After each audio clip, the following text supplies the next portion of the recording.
I watched through the one-way glass as my parents shifted uncomfortably in the leather chairs of the bank's executive conference room. Time had changed them.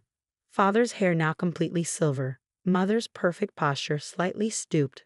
But their air of entitled superiority remained intact even as they prepared to beg for financial salvation. The Chen family's request for a $50 million emergency loan. Thomas, my CFO, reviewed the file in front of me. Their real estate empire is on the verge of collapse. Overextended, overleveraged, and severely impacted by the market downturn. I nodded, studying my parents' faces. They hadn't seen me in 20 years, not since the night they'd thrown me out for choosing love over their arranged marriage plans. My name is Victoria Chen, and 2 decades ago, I was the perfect daughter of one of San Francisco's wealthiest families. Then I fell in love with James Walker, a brilliant software engineer from a working-class background. My parents' response had been swift and absolute: marry their choice, wealthy real estate heir Andrew Kim, or be cut off completely. I chose James. They don't know you own Meridian Bank? Thomas asked quietly. No, I replied, remembering the day I'd walked away from my family's wealth and privilege. They probably assume I'm living in some middle-class suburb, married to my poor husband. The irony wasn't lost on me. James's software innovations had made us billionaires within 10 years of our marriage, while my parents continued building their real estate empire the old way, through connections, leverage, and family money. We quietly revolutionized financial technology. 5 years ago, we'd bought Meridian Bank as part of our expansion into financial services. Now, watching my parents await their fate in that conference room, I thought about all they'd missed. Our wedding, celebrated with friends who loved us for who we were, not what we owned. The birth of our children, now teenagers who'd never met their grandparents. Every success, every milestone, every moment of the life they deemed beneath them. Their financials are worse than they're admitting, Thomas continued, flipping through reports. Without this loan, they'll default on multiple properties within months. The Chen empire will collapse. I studied the papers in front of me. The numbers told a clear story. My parents had overextended, betting big on luxury developments just before the market turned. Their old methods of doing business, relying on personal relationships and social connections, hadn't adapted to changing times. Mrs. Walker. Thomas's voice pulled me from my thoughts. How would you like to proceed? Before I could answer, the conference room door opened and Robert Nash, our senior loan officer, entered to meet with my parents. I turned up the room's audio. Mr. and Mrs. Chen, Robert began formally. I've reviewed your loan application. Surely you know our reputation, my father interrupted, his voice carrying that familiar note of aristocratic assumption. The Chen family has been a pillar of San Francisco society for generations. Yes, sir, Robert replied smoothly. However, in today's market, reputation alone isn't sufficient security for a loan of this magnitude. My mother's back stiffened. We have collateral. Properties, assets, all heavily leveraged, Robert countered. Your debt-to-equity ratio is concerning and your recent projects have significantly underperformed projections. This is merely a temporary setback, my father insisted. The market will turn. When? Robert asked simply. Your nearest loan payment is due in 6 weeks. Without this financing, you'll default on at least 3 major properties. The silence that followed was heavy. I watched my parents exchange glances, decades of certainty in their own superiority crumbling in real time. Perhaps, Robert continued carefully, you have other resources, family members who could assist. My mother's face tightened. Our only daughter is no longer part of the family. Ah, yes. Robert consulted his notes with practiced casualness. Victoria Chen, now Victoria Walker. Quite successful in technology and banking, I believe. Her company's market cap recently exceeded $20 billion. I had to admire Robert's technique as he let that information sink in. My parents' expressions shifted from dismissal to shock as they processed the reality of their disowned daughter's wealth. Victoria, my father's voice cracked slightly. That's impossible. She married that engineer. James Walker, Robert supplied, the founder of Walker Tech. Their financial software revolutionized banking infrastructure. Surely you've heard of them. My mother's hand trembled as she reached for her water glass. We haven't had contact. For 20 years, Robert finished. since you disowned her for marrying beneath her social class. Though given current circumstances, one might question whose choice proved more financially astute. I almost smiled at the subtle dig. Robert was playing his role perfectly, letting my parents face the full impact of their past decisions. The loan, my father tried to redirect, his voice less certain now. Surely our assets are insufficient, Robert stated flatly. Without additional security or a guarantor, I cannot recommend approval. The weight of those words settled over the room. 20 years of certainty in their own superiority, their own rightness, crashing down in a single meeting. What? My mother's voice was barely audible. What are our options? Robert closed his folder deliberately. You could approach your daughter. Her resources could easily secure this loan. Though given your history, no, my father's pride surfaced briefly. We cannot. Cannot what? Robert's voice sharpened slightly. Cannot admit you were wrong? Cannot acknowledge that the daughter you rejected for marrying beneath her station has achieved more wealth and success than you imagined possible? My parents sat in stunned silence. In their world, bankers didn't speak to them this way. But their world was crumbling, and with it, all the old certainties. I'll leave you to consider your options, Robert stood. Though I should mention, you're not the only one seeking financing for distressed properties in this market. These opportunities don't last long. After he left, I watched my parents sit in silence, 2 decades of choices and consequences hanging heavy between them. Victoria, my mother finally whispered. All this time. We should go, my father stood abruptly. There must be other banks, other options. There aren't, I said softly to the one-way glass. I've made sure of that. Thomas looked at me questioningly. Your instructions? I thought about the night I'd left, carrying a single suitcase, walking away from wealth and privilege toward an uncertain future with the man I loved. I thought about James's quiet confidence as we built something together, something real. And I thought about our children, raised to value character over class, innovation over inheritance. Let them stew for a few days, I decided. Let them face the reality of their situation. Then have Robert call them back for another meeting. And if they reach out to you directly? I smiled, remembering all the ignored letters over the years, the attempts to maintain their control through silence and rejection. They won't, I said certainly. Their pride won't let them. At least, not yet. As I watched them gather their things, my mother's hands shaking slightly as she picked up her designer handbag, my father's shoulders bent under the weight of impending failure, I felt no satisfaction, only a quiet certainty that sometimes life has a way of bringing things full circle. They walked out of the conference room, stepping into their waiting car, less luxurious than in years past, I noted, likely heading back to their mansion to regroup, to plan, to avoid facing the inevitable. But I knew what they did. Their options had already run out.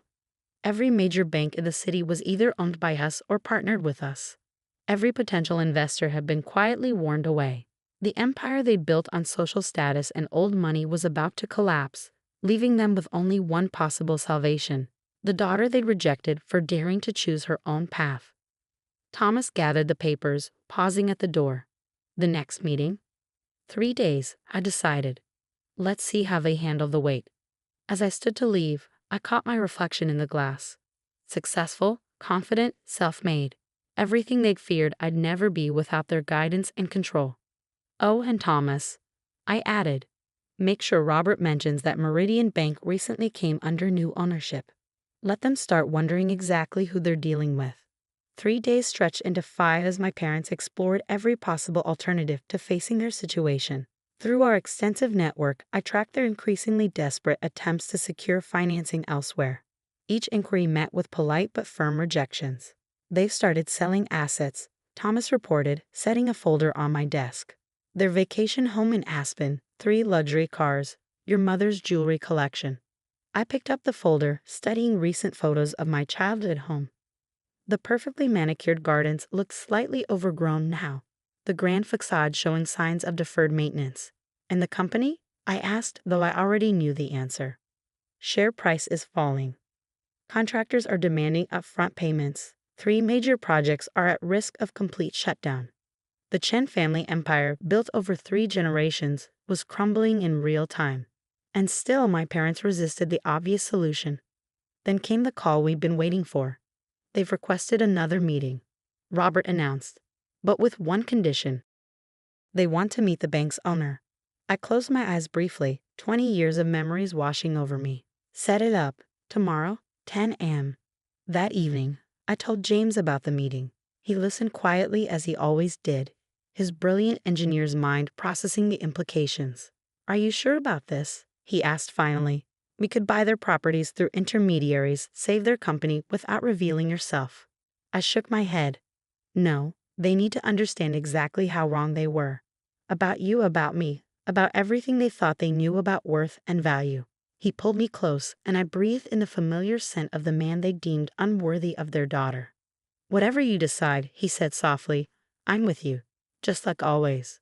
The next morning, I dressed carefully, not in the designer labels my mother had insisted were essential to our social status, but in a perfectly tailored suit that spoke of confidence rather than wealth, success on my own terms.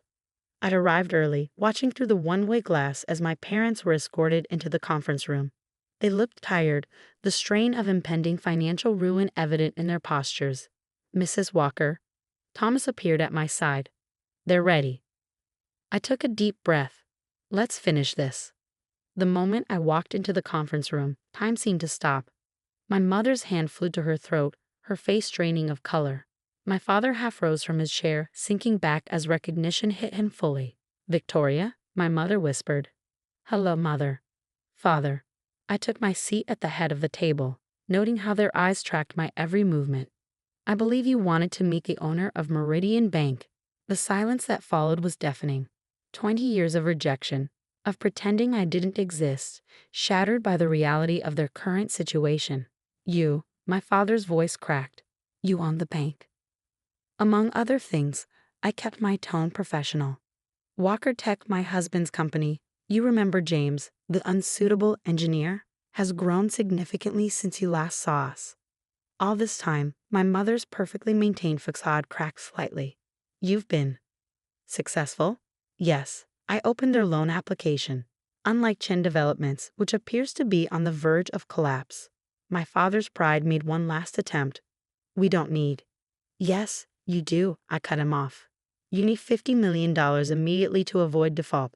Another $100 million within 6 months to stabilize your projects. Without it, 3 generations of the Chen family legacy disappears. They sat in stunned silence as I laid out their situation with brutal precision. How? My mother's voice trembled. How did you build all this? I gestured to our surroundings. Without your connections, your social circle, your arranged marriages, by understanding that true worth isn't about who you know or where you come from. It's about innovation, adaptation, seeing the future instead of clinging to the past. Victoria, my father leaned forward. Whatever happened, we're still family. Are we? I met his gaze steadily. 20 years ago, family meant controlling who I could love. It meant choosing status over happiness. It meant turning your back on your only daughter because she saw value in something beyond your narrow definition of worth. We were trying to protect you, my mother whispered. No, I corrected quietly. You were trying to control me. There's a difference. I pulled out another folder, photos of my life they'd missed. My wedding to James, the birth of our children, holidays, celebrations, moments of joy shared with people who loved us for who we were, not what we owned. Your grandchildren, I said, watching their faces as they stared at images of teenagers they'd never met. Emma's starting college next year, MIT, early admission. Michael's already developing his own software. They've never known their grandparents, never understood why their mother's family chose pride over love. Tears rolled down my mother's face as she touched the photos. My father's hands trembled slightly. The loan application, I continued professionally. I'll be direct, no other bank will help you. We made sure of that. Your only option is Meridian Bank, is me. What? My father swallowed hard. What are your terms? I placed a document on the table. Full disclosure of all assets and liabilities. Complete restructuring of management. You'll step down. Professional executives will be appointed. And, I pause, letting the moment stretch. And, my mother prompted. And you'll both attend Sunday dinner at my house. Every week, you'll get to know your grandchildren, not as heirs to a fortune, but as the remarkable people they are. You'll see the life you rejected, understand the happiness you dismissed as beneath you. They stared at me, decades of pride warring with desperation. If we refuse? My father asked quietly. Then Chen Developments fails. Your empire collapses, and you spend your retirement wondering if your social status was worth the family you lost. The silence that followed was heavy with 20 years of choices and consequences. When? My mother's voice wavered. When is dinner? Sunday at 6. I stood gathering my papers. Don't be late. Emma's making her grandmother's dumplings. The ones you taught me before status became more important than family. As I walked to the door, my father called out, Victoria, we were wrong. I turned back, seeing for the first time not the powerful parents who'd shaped my childhood, but two elderly people facing the consequences of their choices. Yes, I said softly. You were. The question is, are you ready to make it right? The following Sunday, at exactly 6 o'clock, a car pulled up to our house. Not their usual luxury vehicle, but a modest sedan. I watched through the window as my parents approached the door, clutching a bottle of wine and looking more uncertain than I'd ever seen them. Emma opened the door, the granddaughter they'd never met welcoming them with her father's warm smile and her mother's strength. You must be my grandparents, she said simply. Come in. Dinner's almost ready.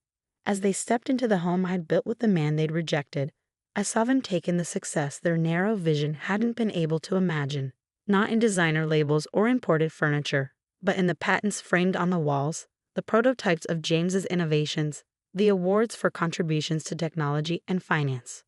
Welcome, James stepped forward, the unsuitable engineer now a respected innovator. We've been waiting a long time for this. And as we sat down to dinner, 3 generations at one table for the first time, I watched my parents begin to understand what they'd really lost 20 years ago. Not status or social position, but the chance to be part of something genuine, something built on love and innovation rather than privilege and pride. It wasn't forgiveness. Not yet. That would take time, effort, and genuine change on their part. But it was a beginning. A chance to rebuild not just their company, but something far more valuable. A family connection based on who we were, not what we owned. The Chen Empire might have crumbled, but from its ruins, something more authentic could grow. If they were willing to learn, to change, to see value beyond their old definitions of worth. As Emma served her dumplings, perfect replicas of her grandmother's recipe, learned from my memories rather than direct teaching, I saw tears in my mother's eyes. Perhaps she was finally understanding that true legacy isn't about money or status. It's about the connections we build, the love we share, and the courage to choose what's real over what's expected. The future would be different from anything they'd imagined, but maybe, just maybe, it would be better than the life they tried to force me into all those years ago. Because sometimes the best revenge isn't about making others suffer, it's about showing them exactly what they lost by being unable to see beyond their own prejudices. And as we ate together, this broken family taking its first steps toward healing, I realized that success truly is the best revenge, not because it proves others wrong, but because it proves you right for believing in yourself when no one else would.